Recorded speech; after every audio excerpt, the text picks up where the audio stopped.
안녕하세요. 30대 중반을 맞이하고 있는 평범한 여자입니다. 사실 몇 달 전까지만 해도 저는 평범한 삶을 살지 못했어요. 이제까지 쭉 평범하게 살아오다가 남자 한 명을 잘못 만나서 몇 년간 힘들었거든요. 제가 결혼했던 그 남자는 저가 살아오면서 만난 사람들 중 가장 못난 사람이었고, 가장 이기적이고, 가장 속물적이었어요. 물론 그걸 알았다면 저도 만나지 않았겠죠. 20대 후반의 한 결혼이었는데 엄마를 생각해서 내린 결정이었지만 만난 시간이 한두 달도 아니고 3년이나 된 건데 결혼해도 괜찮지.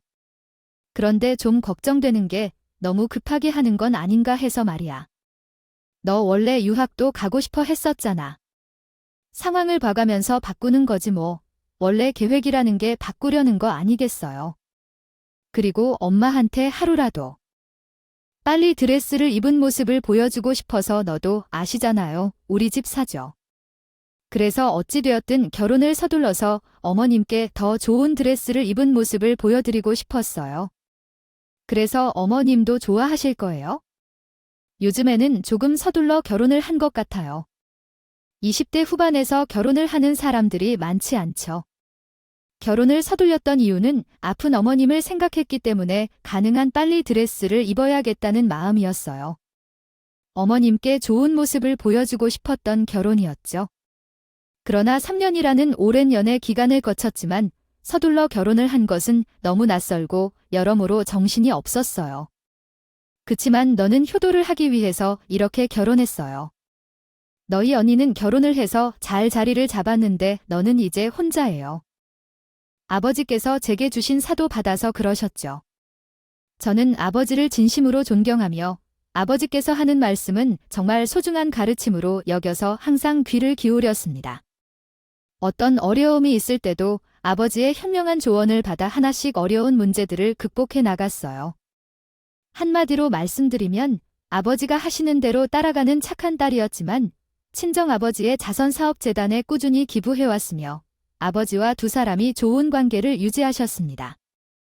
그러나 아들과 딸이 있어 서로 결혼시키는 것에 대해 이야기가 나왔다고 합니다. 우리 아버지는 실제로 그동안 아들의 배우자를 마음에 들어하지 않아서 결혼을 미루기로 했다고 하셨어요. 미루었지만 사실은 제가 별로 결혼 자체에 관심이 없었기도 했어요. 그리고 누가 봐도 한량백수 놈인데 우리 아버지께서 그런 남편이 마음에 드셨어요. 요즘 유행하는 미라클 모닝이 뭐냐 해서 아침에 일찍 일어나서 하루를 시작하는 게 있잖아요. 그걸 평생 해오신 분이 아버지셨다고요. 일어나서 동네산에 오르시면서 하루를 시작하시는 부지런한 분이셨죠. 하지만 제 나이는 점점 올라가는데 결혼에 대한 관심도 없고 연애도 안 하니까 우리 아버지는 내가 시집 못 갈까 싶어서 헐떡 선자리를 물어온 거였어요. 어차피 아버지 입장에서야 시아버지한테 기부 많이 받고 있고 재단을 운영하는데 시아버지만큼 도움이 되는 사람도 없었으니 이리저리 각독이 재다가 결혼을 하는 거죠. 시키자는 말이 나온 것 같았습니다. 원래 사람이 되기까지 평생을 개조해도 모자란다고 하지만 내가 원하는 대로 똑똑하고 현명한 아이니까 잘 헤쳐나갈 수 있을 거라 믿습니다. 그리고 원래 여자는 말이야, 빵빵한 시댁을 만나서 돈 걱정 없이 살아가는 것이 최고인 것이야. 그래도 그 집안 사업이 탄탄하니까 내가 굶어 죽을 걱정은 안 해도 될 것 같고, 물론 내 마음에 100% 드는 건 아니라고 하지만 세상에서 100% 마음에 드는 사람을 만나기가 쉽지 않다. 정도면 괜찮을 것 같다 싶기도 하고 말이야. 김 사장님이 성품이 바르신 분이니까 믿고 너를 집보 생각이야. 선자리까지는 생각해 보겠는데 결혼까지 하라고 하면 저는 아직 결혼하고 싶은 생각이 없긴 한데 정말 아버지가 보시기에 괜찮은 것 같습니다. 집안에 대해 생각하면서 결혼 생활을 진중하게 고려한 적이 없어서 아직까지는 잘 모르겠어요. 집안에 도움이 되는 일이긴 하지만 김 사장님이 재단에 기부도 많이 하시는 분이라 결혼 생활이 마음먹기에 따라 달라질 것 같아요. 부부가 성격을 잘 맞춰 살다 보면 평생을 친구처럼 지낼 수도 있는 거고요. 내가 나이를 먹어가는데 어디서 남자를 만나는 소식도 안 들려서 답답하면 어떻게 되니? 어차피 사람이 만나든 그 사람이 만나든 그게 그런 거겠죠. 아버지의 사업에 도움이 되고 평생 굶어 죽을 걱정도 안 해도 된다면 그 집안에 시집 가는 게 맞겠네요. 아버지께서 마련해 주신 자리이니까 아버지께서 고려해서 결정하시는 게 좋을 것 같아요. 하셨겠어요. 저는 아버지를 믿어요. 사업을 운영한다는 것이 쉬운 일도 아니고 사람을 보는 눈이 정확하시고 평생 굶어 죽지 않는다는 것이 아주 큰 장점으로 느껴지기도 하고요. 재단에 기부하시는 금액도 매우 많으시다면 그 김 사장님이 사업을 하시면서 나처럼 별 문제 없이 이어온다는 것이 대단한 거지요. 작은 회사라고 해도 말이야 부리는 사람들이 있는데 그렇게 소문도 하나 없이 다들 만족해하는 회사를 운영하기가 쉽지 않아. 사람 자체는 됨됨이가 된 것 같으니까 이제는 제발 시집 좀 가서 엄마랑 아빠 걱정 좀 덜게 해줘라. 그래요. 엄마가 내 아버지랑 결혼하고 보니까 말이야 시집은 무조건 돈 많은 집안에 가야 잘 먹고 잘 사는 거다. 세상엔 돈이 전부가 아니라고 하지만 그건 없느뇨. 사람들이 하는 말을 고려할 때 자선 사업을 하는 사람의 아내가 할 말은 아니지만 돈이 없으면 얼마나 자존심이 상하는 일이 많이 생기는지를 알 수 있어요. 기본적인 의식을 유지하면서 살아야지요. 사랑이 밥을 주는 시대도 아니고 모두 영웅 이상인 사람만이 결혼하는 쪽으로 생각하기 때문에 선자리에 나가 보겠습니다. 대신 죽어도 아닌 것 같다고 하면 2번은 강요하지 않을 거예요. 저는 결혼이라는 제도가 제 인생을 가로막는 것이라고 생각하지 않았어요.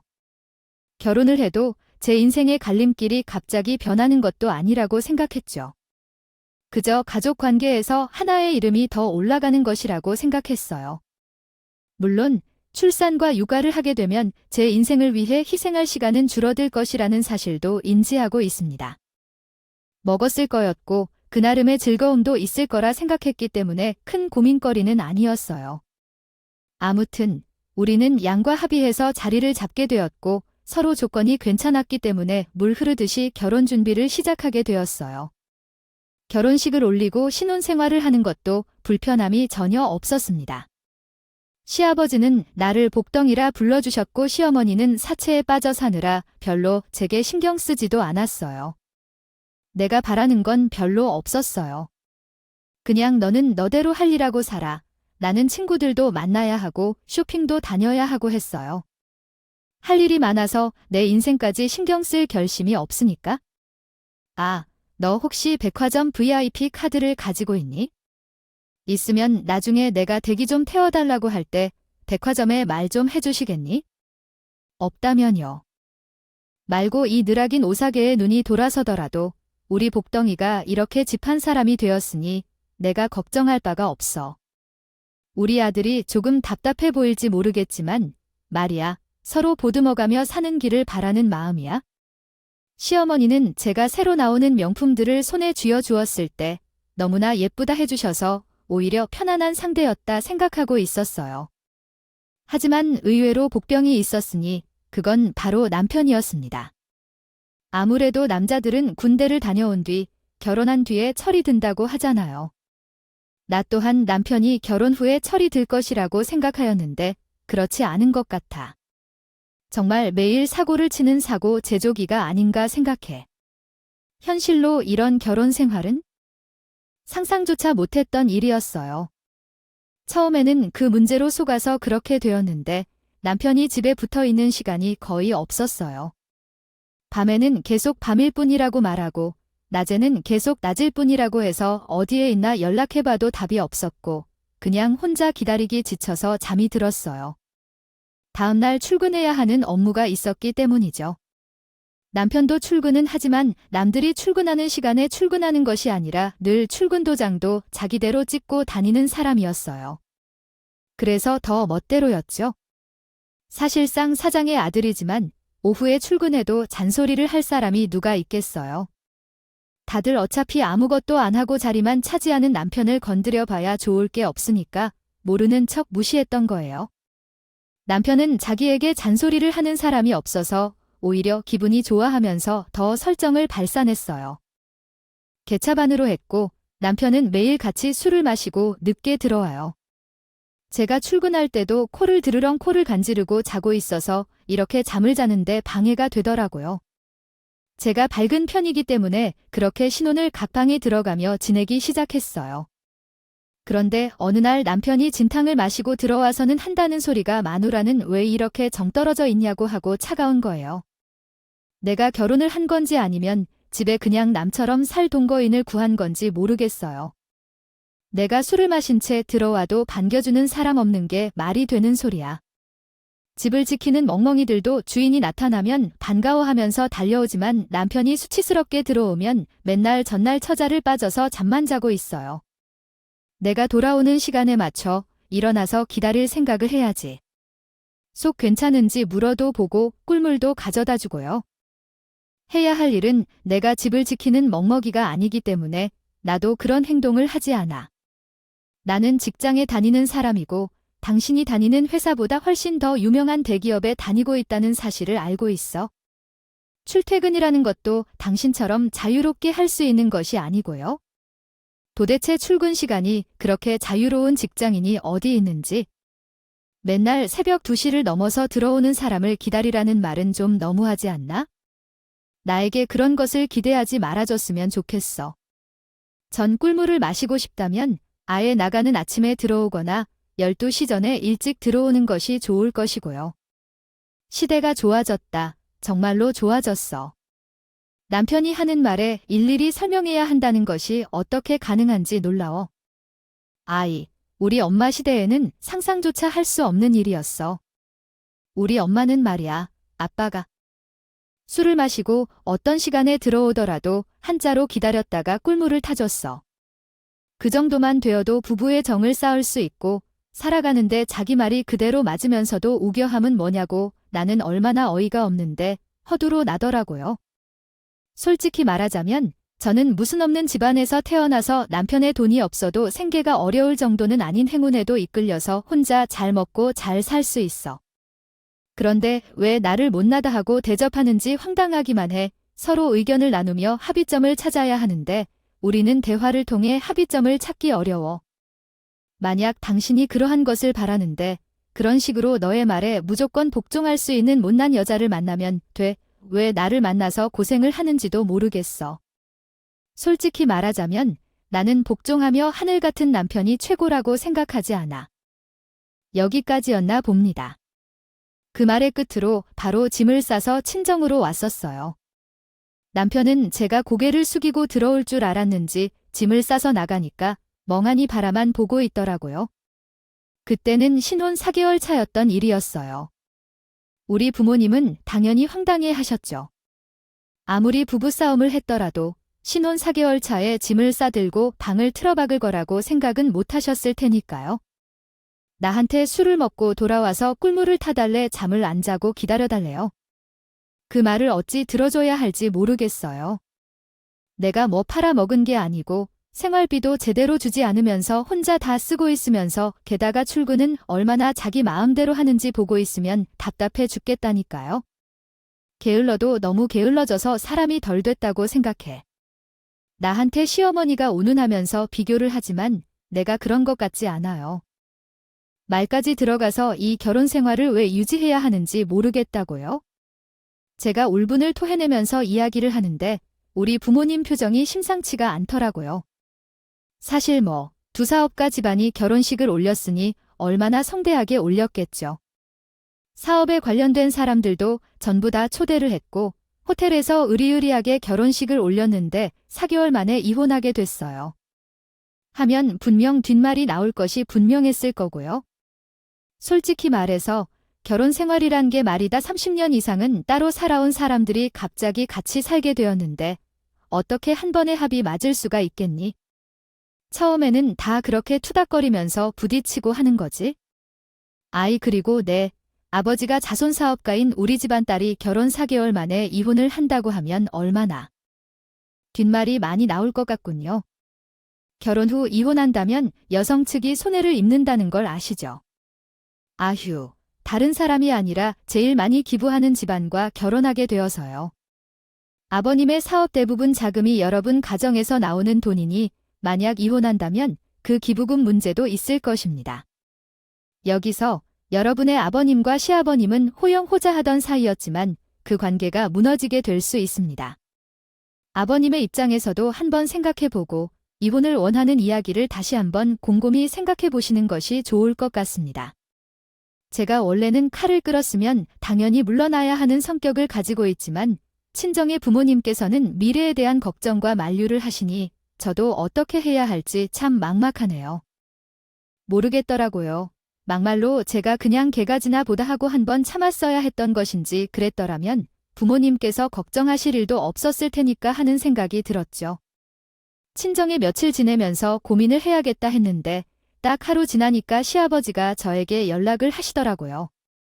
우리 아들이 참 철도 없고 생각도 많이 모자란 놈이라서 같이 데리고 살기 힘들지 슬쳐먹고 들어왔으면 고개 발이나 닦고 잘 것이지 말이야. 아, 왜 우리 복덩이 기분을 상하게 만들어서 이사 달을 내는지 모르겠다 이 말이지. 우리 아들이 참 부족한 놈이지만 데리고 사이다 보면은 재미난 일도 많을 거야. 그러니까 이번 한 번만 용서를 해주면 안 되겠어. 내가 아주 따끔하게 혼주를 냈으니까. 이제는 이런 일로 속상하게 하는 일은 없을 거다. 장과 어르신들이 저를 붙잡고 용서해주면 안 되겠냐고 말하시는데 제가 거기서 제 고집만 부여되면서 이혼하겠습니다 하고 말할 자신이 없더라고요. 양가가 얽혀있는 문제도 있고 사실도 이런 다툼 한 번에 이혼을 하면 다른 것들은 어떻게 헤쳐나갈 수 있을까 하는 생각도 들었고요. 그러니까 결국에는 집으로 돌아가게 되었죠. 터덜터덜 하면서 집으로 돌아갔더니 남편이 눈이가 밤탱이가 되어 있더라고요. 아마 시아버지가 제대로 혼주를 냈다고 하시더니만 찍소리 못할 정도로 강하게 혼을 내신 것 같았어요. 남편놈은 뭐가 억울한 건지 쟤한테 뭐라고 한마디 하려다가 입만 그냥 달싹이고 방으로 들어가더라고요. 그 모습까지도 어찌나 찌질해 보이던지 혀가 절로 찢지. 찾았죠. 왜 그런지 물었더니 그날 저녁에 시어머니께서 연락을 주셨는데 내가 한소백생이라더라며 말씀하셨어요. 이 말을 할까 말까 고민하다가 우리 아들의 얼굴이 붉게 질려있는 것을 보고 가만히 있어서 어미가 아니지 않을까 싶어서 말을 걸었죠. 너는 그냥 가볍게 다툰 거야 까지고 말야. 가출까지 한 큰 사건으로 만들어야 했니?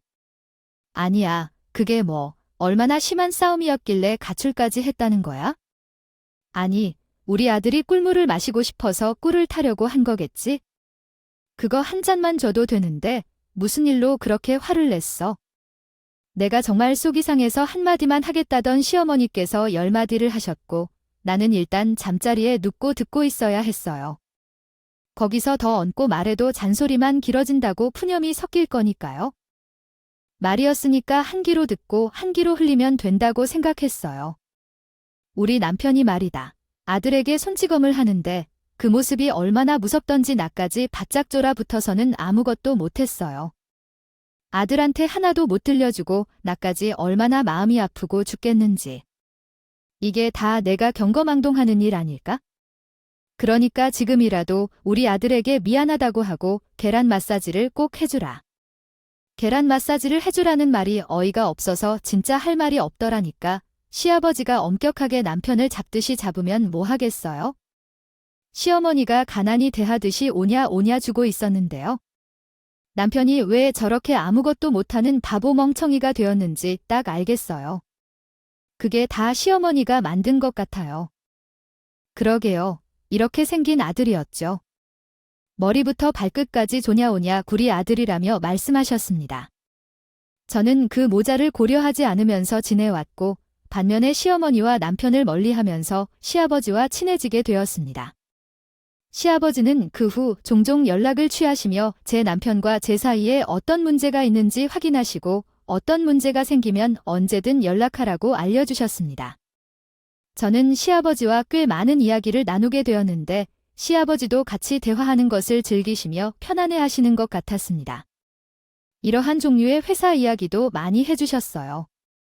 주말에는 자주 나를 부르셔서 다른 사람들에게 하지 못할 기밀한 회사 이야기를 나누시기도 했는데 이러한 회사 관련 정보로 인해 다른 사람들에게 전혀 말씀하지 않았다고 하셨습니다.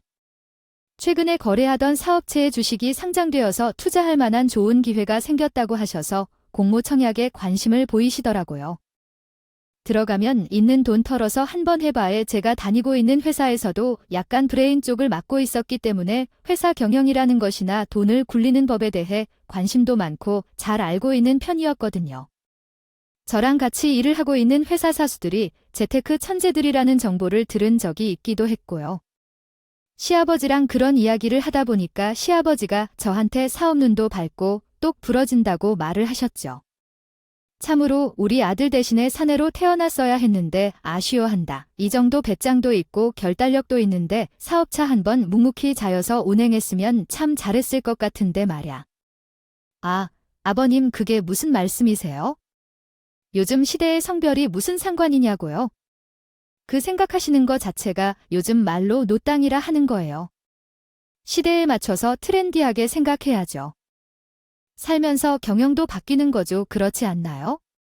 요즘 젊은 사람들은 변화에 민감하고 빠르게 받아들이잖아요. 아버님도 함께 발 맞춰서 변해야죠. 맞아요. 우리 며느리 말이 맞아. 어쩜 이렇게 명쾌하게 자신의 생각을 표현하는지. 그래서 대기업에서 브레인 역할을 하고 있는 거 아닐까요? 시아버지와 제가 깔깔거리면서 대화를 나누는 일이 많아졌어요. 그런데 그 장면을 질투하는 사람이 있었는데 그게 우리 남편이었어요. 시아버지는 본인에게는 늘 호랑이처럼 구는데 제 앞에서는 순한 양처럼 대해주니까 그게 질투를 일으켰던 것 같아요. 그래서 하루라도 시아버지한테 칭찬 한번 받아보겠다고 주식에 아무것도 모르는 개와 함께 했어요. 어영부영 손에 딴 것이라고 생각되는 재산을 모두 낭비해버린다면 한 차례 정리가 필요하게 됩니다. 가만히 앉아있으면 중간이라도 갈 텐데 도대체 왜 그렇게 되는지 이해가 안 간다고요. 너는 정말 무슨 문제 때문에 허언을 사고만 있느냐. 아무런 공부도 안 하고 다른 사람들이 돈을 번다고 하니까 버러듬직해하고 팔기부터 하는 거야? 아이고 아버지, 나도 잘 해보려고 노력하고 있는데 계속 비난만 하면 진짜로 서러워요. 제가 실패하고 싶어서 그러겠어요. 제가 다 잘해보려고 노력하고 있거든요. 아이고, 왜 이렇게 똑부리한 며느리가 집에 들어오면 안 된다고 하시는 거야? 우리 아들은 중간을 하는 애인데 며느리가 너무 건드려서 이런 일이 벌어진 건 아니잖아. 우리 아들은 똑똑한데 완전 뛰어나다. 정말 뛰어나다. 제발 만나봐 주세요. 찬란한 척은 다른 곳으로 돌아가서 남의 일에 대해 불평하는 말을 한다. 아주 시어머니와 시아버지, 그리고 남편이 각자 자신의 주장을 내세우며 소통하는 모습을 보고 있었다. 이것이 마치 고래 사냥과 새우가 소동을 일으키는 것처럼 보였다. 나는 남편을 향한 비난이나 무시하는 태도를 보여주지 않았는데, 그런데도 결국 그에게 영향을 받아 일어난 결과는 내가 겪은 일로 인해 마음이 아프다. 왜 이것이 내 잘못인 것처럼 비난을 받아야 하는지 이해가 되지 않았다. 시집살이를 하면서 드는 생각까지 눈물이 나게 했다. 그 이후에도 나는 꾸준히 시아버지와 회사 이야기를 나누기 위해 시간을 보냈지만 갑자기 남편이 부부 모임이 없다고 언급했다. 부부 동반 활동이 있는 모임이 있다는데 그동안 이러한 얘기를 한 적이 없었는데 갑자기 부부 모임이라니 당황했다.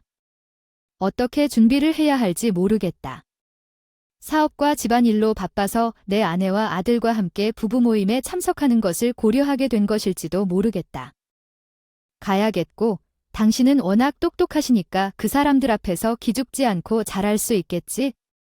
이런 자리는 흔치 않은 자리니까 준비는 깔끔하게 잘해야 해요. 아자손 사업가 집안인이 너무 돈 냄새 나는 것들로 지정하지 말고 사업가 집안 자녀들끼리 그런 모임을 자주 가지기 때문에 저는 별 의심 없이 준비를 했어요. 부부 동반 모임에 도착했는데 아니라 남편이 돈 냄새 안 나는 것들로 치장하라고 해서 그냥 검소하게 있는 옷을 입고 있는 가방을 들었어요. 다들 한자리 하는 사람들인 줄 알았더니 머리부터 발끝까지 명품으로 감싸고 왔더라고 해요. 솔직히 조금 꿀리는 것 같은 기분이 들어서 부끄러운 마음이 들었지요. 제가 명품 가방이나 옷이 없는 것도 아니고 신경 써서 준비를 좀 했으면 저도 나름 비싼 것들로 치장했을 텐데요.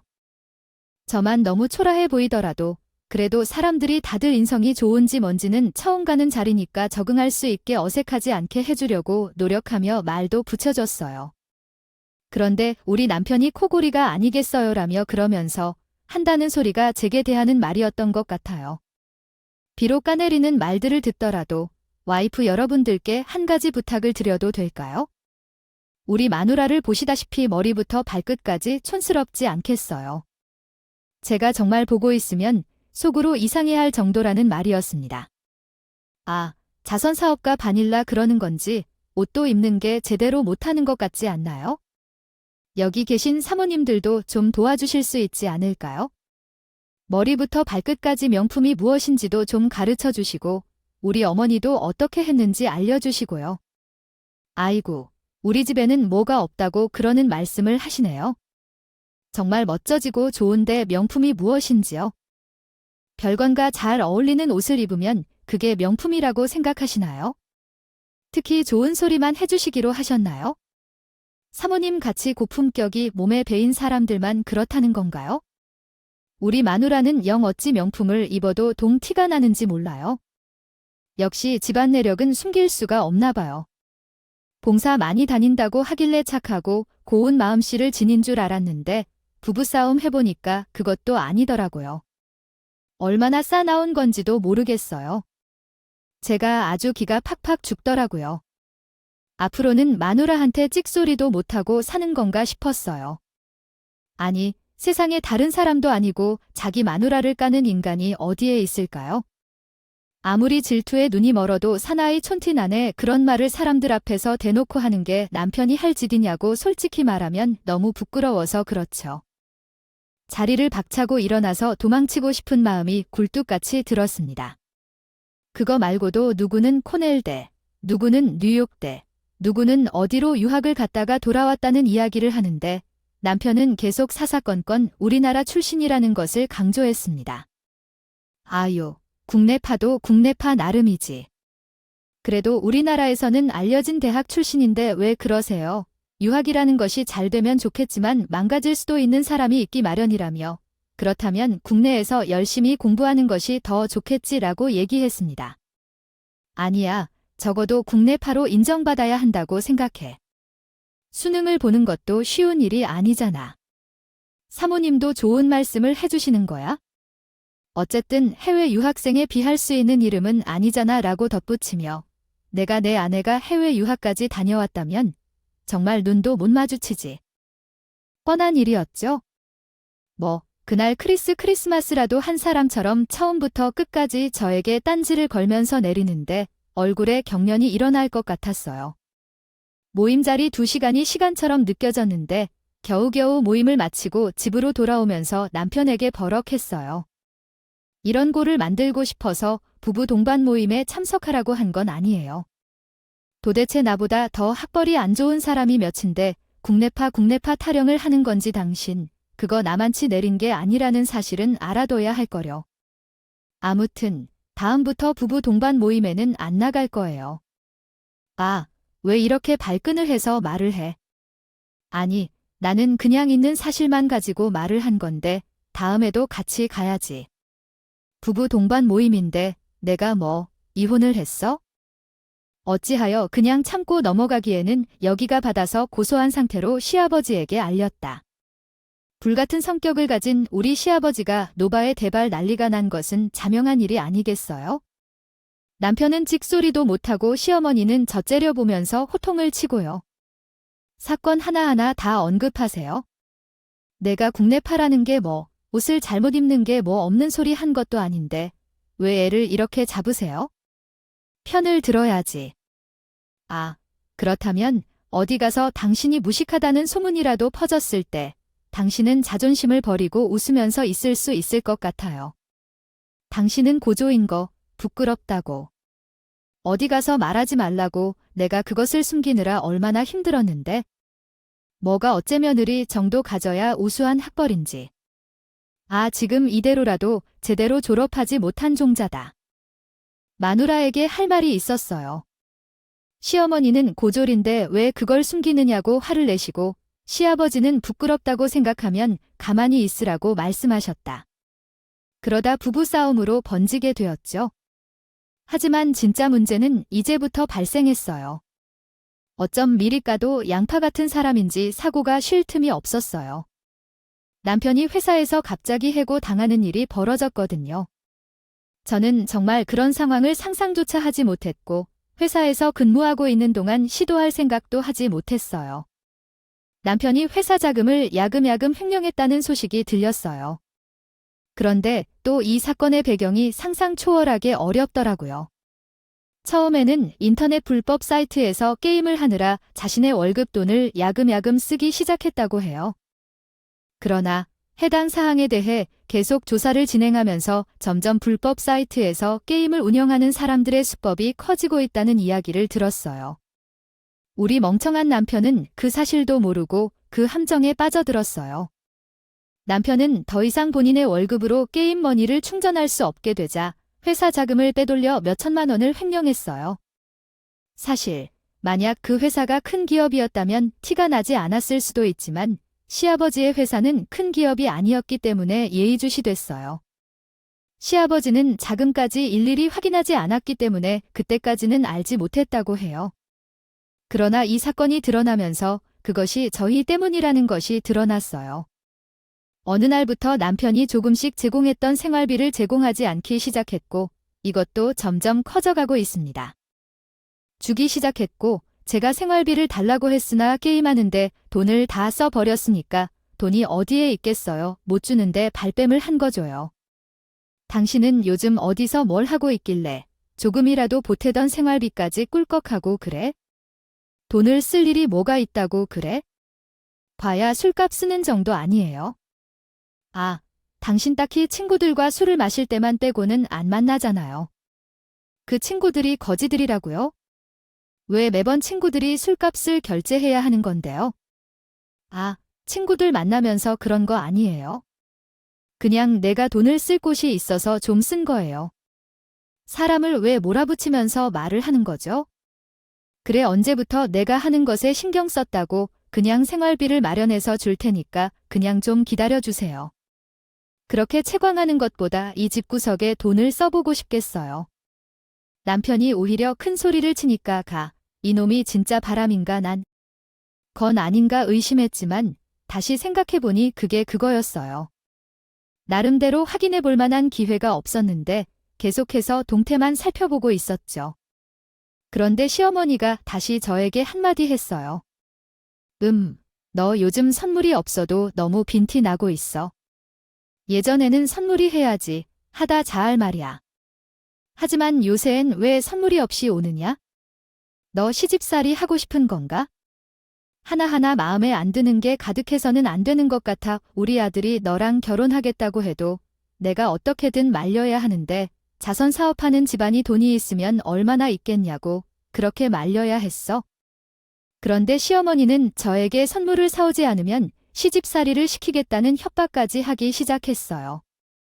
저는 어떻게든 오고 가고 고민이 많았어요. 마음이 바뀌는 시어머니의 시집살이를 피하고 싶었고 결국 제가 이 화를 풀 곳이 어디 있을까요? 생활비를 주지 않는 남편 말고는 없었어요. 아, 내가 오늘은 알아야겠다. 당신이 뭐라고 다니길래 월급으로 받는 돈이 적지 않은데도 불구하고 죄다 탕진하고 있는 건지. 내 생활인데 그걸 왜 당신이 감수해야 한다고 그러는 거야? 남자가 하는 일에 여자가 가로막으면 안 된다는 사실을 몰라서 그러는 거야? 아, 내 핸드폰 내놔. 그걸 왜 하는 거야? 알아서 뭐 하게 하면서 큰 소리치고 휴대폰을 감추려고 하길래 억지로 빼앗아서 휴대폰을 뒤져보니까 불법 게임을 하고 있었다는 걸 알게 됐어. 이건 그냥 넘어가면 안 된다 싶은 생각이 삐뽀삐뽀 울렸고 역시나 제일 직방인 것은 시아버지가 있기 때문이다. 시아버지에게 고백했더니 시아버지는 그 당시 회사에서 공금이 비었다는 것을 알게 되었고 어디서 돈이 소비되고 있는지는 알 수 없는 상황이었어요. 장부가 맞지 않아서 누가 훔쳤는지 고민하던 중에 제가 불을 지른 것이었다. 아버지, 정말 속상해서 미치겠어요. 결혼한 지 얼마나 되었는데도 이 사람은 사람답게 행동하려는 생각조차 없어요. 월급도 가져오지 않고 돈이 어디서 나왔는지 불법 게임을 하고 있다고 하네요. 그 금액이 몇 천만 원에 달하는데 아빠가 주신 돈으로는 그 정도 돈은 없는데 어디서 가져온 것인지 모르겠어요. 남편이 불법 게임 사이트에 충전한 금액이 어마어마하더라고요. 결국 시아버지께서 회사에서 사라진 공금과 일치한다는 것을 알게 되었습니다. 시아버지는 남편을 회사에서 바로 해고해버렸어요. 그때 분노는 정말 대단했고 나도 참을 수가 없었죠. 결국 월급도 더 이상 받지 못하게 되었고 횡령한 돈도 돌려주라고 시아버지가 남편에게 들이대도록 했어요. 이게 또 제 무덤이 팔리게 된 것인지 결국 제가 돈을 벌어서 남편을 먹여 살려야 하는 상황이 오게 되었거든요. 며느리가 내가 무슨 죄로 우리 아들까지 살려 먹여야 하냐고 했을 때 내가 그 돈들은 내게 주는 게 아니라 미안해서 주는 것이니까 어디서든 말하지 말고 돈만 받아라. 물론 시아버지가 도와준다고는 했지만 남편은 집에서 놀고 게으름 피울 텐데 억울한 마음이 들어. 나는 회사에서 일하는 중인데 살고 있는데 근데 엎친 데 덮친 격으로 다가 시어머니가 모든 게 저 때문에 이렇게 된 거라고 하더라고요. 의리 아들이 마음이 헛헛해서 그런 게임에 빠질 수도 있는 거지. 그걸 왜 또 일러 바쳐 해 나한테 돈 달라고 하면 내가 몰래라도 치워줬을 거 아니냐. 우리 아들이 회사를 떡 차지해야 하는데 며느리 때문에 다 망해버렸다. 우리 남편 마음 돌려놔 다시 우리 아들을 복직시키고 사장 자리 안게 지원하라 말이야. 어머님, 공금 횡령이라는 거 깜방에 들어갈 수 있는 일인데 아버님께서 적당히 덮으신 거라는 생각은 안 하세요? 애초에 게임을 하더라도 자기 돈으로 적당히 즐겨야지 회사 공금을 끌어다 쓰는 바보 멍청인가 어디 있겠냐고요. 그런 행동을 한 거부터가 문제가 있는데 이걸 왜 제 탓을 하시는 거예요? 당신이 솔직히 입을 다 물었으면 우리 아버지께서는 알 필요가 없었다고. 아, 대가야금야금 메꾸려고 했는데 당신 때문에 다 망쳤어. 당신, 입이 정말 방종이야. 남편의 잘못을 숨길 생각을 해야지 벗겨놓을 생각을 하고 있어. 나는 누구 때문에 이 상황에 처해 있는지 알려줘. 내 인생, 당신이 책임져야 해. 난 앞으로 아무것도 안 할 거니까. 당신 때문에 꿀 빨던 자리에서 나가야 하고 아버지의 회사도 못 물려받게 됐으니까. 당신이 내 인생을 책임져야 한다는 거야? 알겠어. 그 상황에서 심사숙고조차 없이 이런 말을 하는 무책임한 놈과 함께 살아야 한다는 생각에 시달려. 그래. 안 되겠다. 이혼할 거다. 내가 왜 당신의 인생을 책임져야 하는지 이해가 안 가. 싫어. 죽어도 싫어. 그냥 이혼하자. 애초에 우리는 안 맞는 것 같아. 당신이 부지런하고 나는 게을러 빠졌다고 집안일에 손을 대길래 뭘 해야 할지 모르는 당신과 맨날 사고만 치는 나랑 왜 평생을 함께 살아야 하는지 절대 못해. 이혼하자고 생각했어요. 그래서 나는 언제 이혼에 대해 이야기를 꺼낼 건가 했다가 꿈을 꾸었어. 이혼하자 그렇게 말해야지. 나도 당신처럼 더 센 사람과 결혼 생활을 유지하고 싶은 생각은 없었어. 그래서 잘 됐네. 서로 이혼하고 싶다는 의견이 이렇게 가장 잘 맞는 줄이야. 아버님께도 잘 말씀드릴 테니까 당신도 이혼에 대한 준비를 잘 해두세요. 나중에는 다른 얘기를 하지 말고 제 결심이 서면 즉시 시아버지를 찾아가서 이혼하겠다고 말했어요. 그랬더니 역시 시아버지는 만류를 하셨어. 우리 아들 말이야. 진짜 모자람을 잘 알고 있다. 아, 내가 키운 자식인데 그것에 대해는 아무것도 모르겠네요. 며느라기를 하지 않아도 괜찮으니 이 정도는 다시 생각해 봐야겠어요.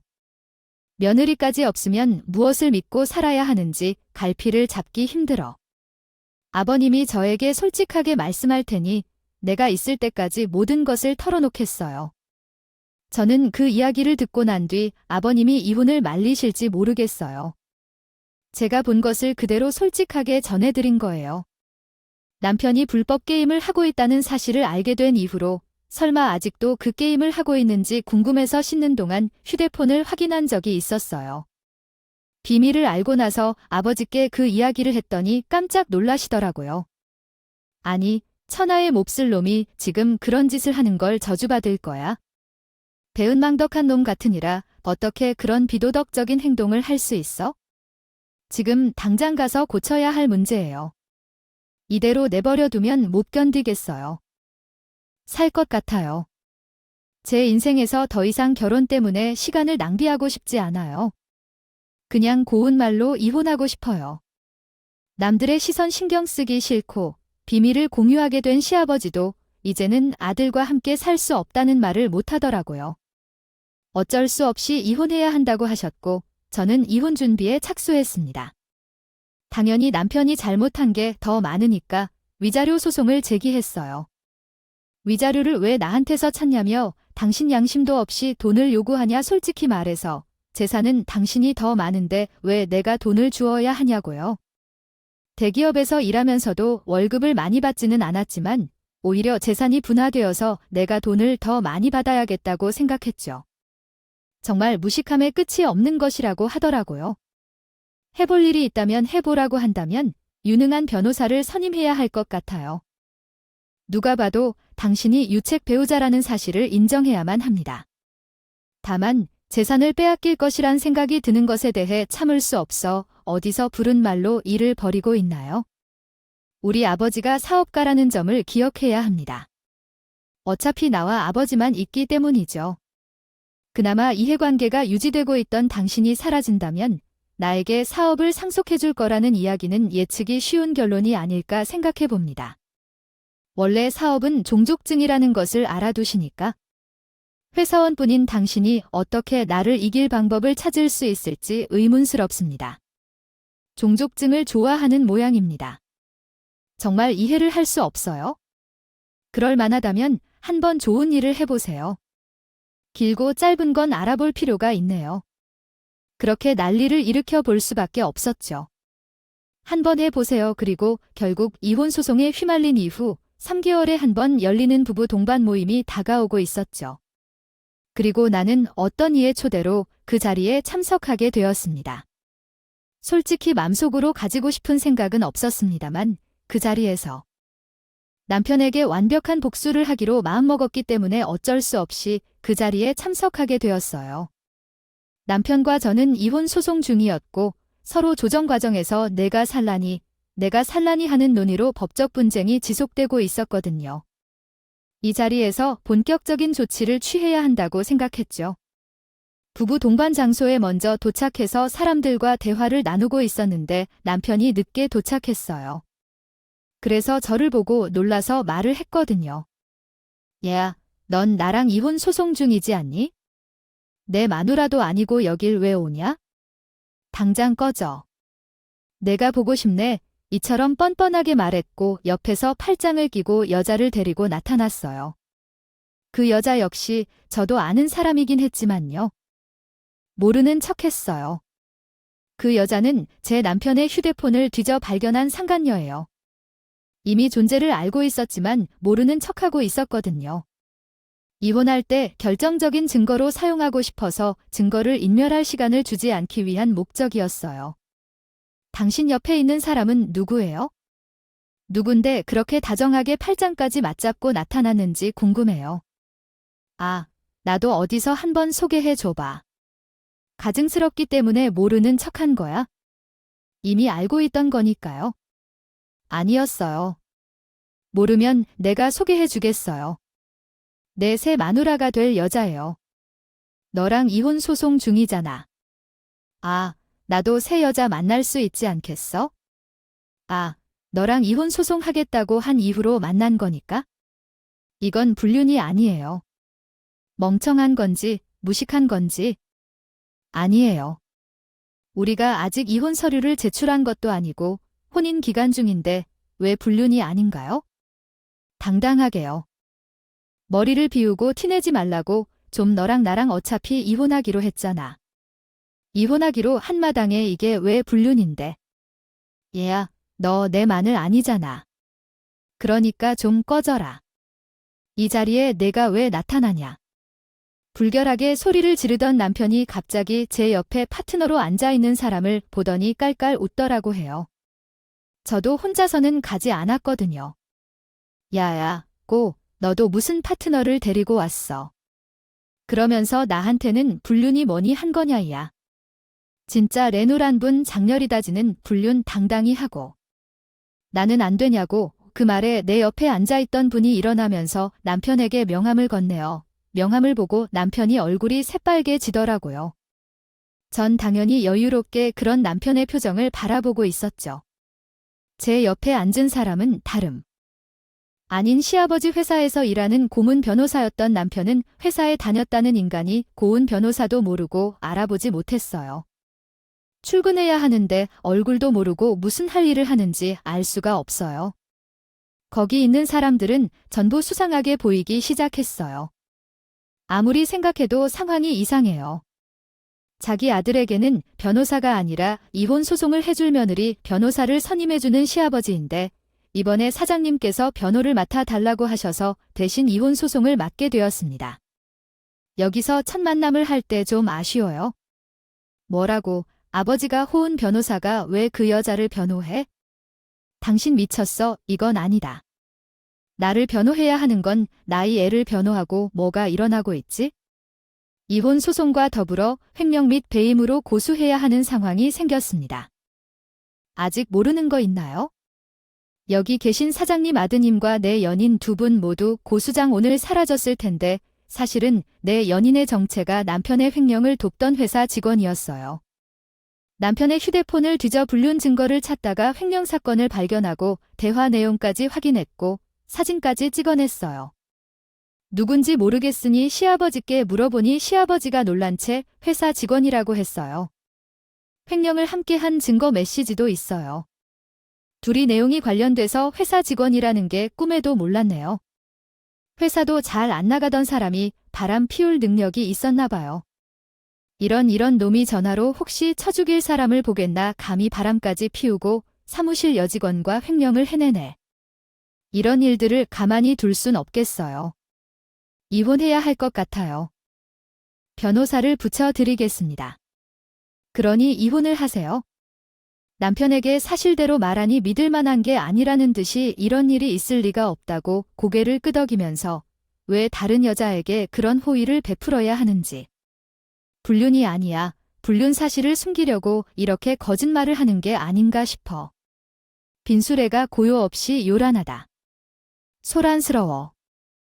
횡령에 대한 비난을 받고 손해배상을 해야 하고 유부녀로서는 명예를 걸린다. 그런 생각이라 남편이 입을 열면 열수록 죄를 축적하고 말았어. 그리고 남편도 다른 사람들의 시선이 있고 그래서 나가서 이야기를 하자고 했는데 이 사람들을 평생 만나야 하는데 나가서 쪽팔릴 필요 없이 이야기를 해보자. 내 파트너가 아닌데 너는 어째서 여기에 있어야 하는지. 자리를 하고 있었는데도 끌고 나가려고 하는데 변호사가 딱 막아서 선쇠기를 박았어요. 사장님은 멍청한 아들에게 회사를 물려줬다가는 말아먹을 거라고 경고하시며 자신을 사장으로 여기는 이혼한 배우자를 지목했습니다. 인수인계를 받고 준비하기로 결정했고 이 자리에 어울리지 않는 것은 아들이라고 하며 남편은 뒤로 넘어가고 상대방은 가놨죠. 이 관계는 뻔한 관계일 것 같아요. 돈이나 주고받으면서 사랑을 속삭였을 텐데 남편이 알았을 텐데 변호사가 사실을 퍼뜨렸을 것 같아요. 무슨 일이 일어났나요? 개털이라고요? 아니요. 당신에게 빚이 있다며 어떻게 갚을 거냐고 물어보며 회사 물려받을 거라고 합니다. 이제 돈이 빵 안에 앉아 있는 것이라고 얘기했잖아. 우리 아버지가 그럴 리가 있어? 얘야, 회사를 고는 게 어디냐. 너 다 이것짜고 친 거지? 나 엿먹이려고 너 같은 거 자멸시키는 게 얼마나 쉬운 일인데. 고작 그런 거 하나 하겠다고 이렇게 큰 판을 짜겠지? 그냥 내 스스로에게 무덤 판 거지? 불륜 사실도 당당하게 고백했다. 위자료는 물론이고 그쪽도 준비하셔야겠죠. 남편은 믿을 수 없다는 듯이 시아버지에게 전화를 걸었지만 시아버지께서 전화를 받자마자 호통을 치시는데 그 소리가 전부 다 밖으로 새어나오더라고요. 내가 무슨 낯잡으로 전화를 하느냐? 며느리 말이 다 사실이다. 변호사를 선임해준 것도 그렇고 횡령 및 배임으로 고소를 건 것도 맞고 자기 사장으로 며느리 지목한 것도 맞다.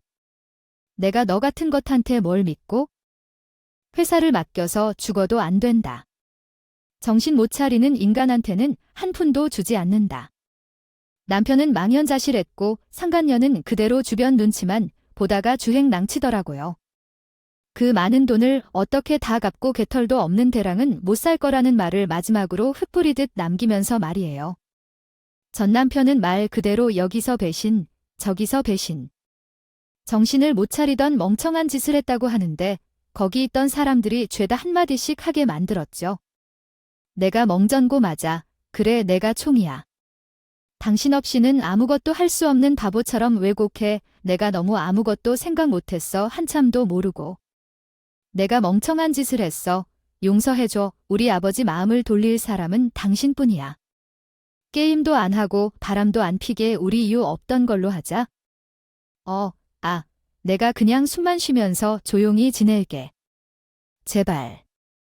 한 번만 용서해주라. 아니. 바람까지 피워놓고 뻔뻔하게 매달리는 꼴이란. 이래서 수준이 맞는 인간들끼리 모여야 하는 건데 그 사람 부른 사람이 누구야? 김 사장님이 부탁을 하니까 억지로 끼워 넣은 거지 뭐. 김 사장님이 후계자로 지목했으나 받을 사람은 아니겠지요. 바람도 피울 만큼이나 되고 피워야지. 자신의 처지도 모르는 사람이 무슨 바람을 피운다고 그래? 시끄럽게 주목받는 건 싫어하는데 누가 그 사람 좀 쫓아내줬으면 좋겠어요. 제 발 앞에서 빌만 있는 남편 놈을 발로 차주고 그대로 이혼 소송을 진행하기로 했습니다. 그 인간이 저에게 위자료를 줘야지. 시아버지 회사에서 고소당한 것 갚아야지. 그냥 시어머니가 눈물로 시아버지께 빌었다고 하는데 시아버지는 눈 하나 깜짝 놀라지 않고 결코 도와주지 않을 거라고, 당신도 집을 떠나야 한다고 말했다. 얼마나 시원한 결론이었는지요. 저는 시아버지의 지원 덕분에 이혼도 잘 마무리했고 지금은 경영에 대해 다시 배우기 위해 시아버지가 추천해준 선생님과 함께 공부하고 있습니다. 솔직히 말해서 제가 이 자리에 앉는 게 적절한지 잘 모르겠지만 그래도 제게 주어진 기회니까 최선을 다해봐야겠죠. 시아버지와 경제적인 상황에 대해 이야기하고 우리 가정 사업은 대물려받은 사업이 아니기 때문에 잘 되었다고 생각해요.